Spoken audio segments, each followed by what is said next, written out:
राहुल गांधींनी भारताला बदनाम करायला गुंड उतरवलेत अशा शब्दात प्रदेशाध्यक्ष रवींद्र चव्हाण यांनी गंभीर टीका केलेली आहे। राहुल गांधी यांनी भारताला बदनाम करायला गुंड उतरवलेत असं प्रदेशाध्यक्ष रवींद्र चव्हाण यांनी म्हटलेलं आहे आणि टीका केलेली आहे। काँग्रेस प्रवक्ते कपिल डोके सध्या आपल्याशी जोडले गेलेले आहेत। कपिलजी, आता रवींद्र चव्हाण यांचं हे वक्तव्य आपण ऐकलं असेल। राहुल गांधींनी भारताला बदनाम करायला गुंड उतरवलेत असं त्यांचं म्हणणं आहे। मुळात बोलू ना मी? जी बोला। मुळात रवींद्र चव्हाण काय बोलतात त्याला काही फार गांभीर्याने घेण्याची गरज नाही। काँग्रेसच्या लोकांना गुंड म्हणता, देशाची बदनामी केली अशा पद्धतीचा लोकांमध्ये प्रचार करता। देशाची खरी बदनामी तर नरेंद्र मोदींनी आंतरराष्ट्रीय पातळीवर चालवलेली आहे। आपण जर पाहिलं असेल तर एस्टीन फाईल सारख्या गंभीर रॅकेटमध्ये नरेंद्र मोदींचं नाव येते। त्यामध्ये आपलं आलेलं नाव झाकायसाठी नरेंद्र मोदी जर अमेरिकेसोबत कॉम्प्रोमाइज होत असतील आणि एक असा कायदा करतात की ज्या कायद्यामुळे आमच्या देशातील शेतकरी देशोधडीला लागणार आहेत, आमचे शेतकरी रस्त्यावर येणार आहेत, तेव्हा कुठे देशाची बदनामी होत नाही का?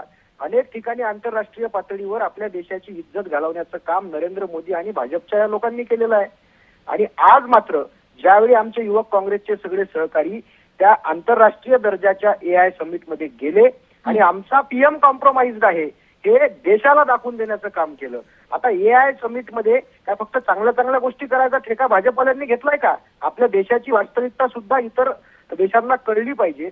प्रोटेस्ट करण्याची एकमेव चांगली जागा होती, कुठेही हलकटपणा झाला नाही, कुठेही देशाला बदनाम करण्याचं काम काँग्रेसच्या लोकांनी केलेलं नाही।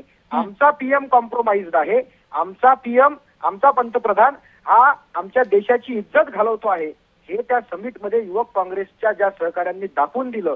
त्या सगळ्या युवक काँग्रेसच्या आणि काँग्रेस पक्षाच्या शिलेदारांचा, सहकाऱ्यांचा मला अभिमान आहे।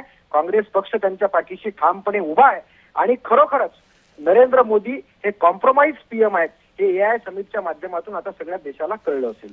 हीच माझी त्यावरची प्रतिक्रिया आहे। आणि रवींद्र चव्हाणांसारख्या माणसानं की जो लातूरमध्ये जाऊन विलासरावांच्या आठवणी पुसण्यासारखं बालिश वक्तव्य करतो, अशा एका कुठलीच पात्रता नसलेल्या व्यक्तीनं अशा पद्धतीचं स्टेटमेंट करून काँग्रेस पक्षाची खाजवून घेऊ नये हा आमचा त्यांना इशारा आहे।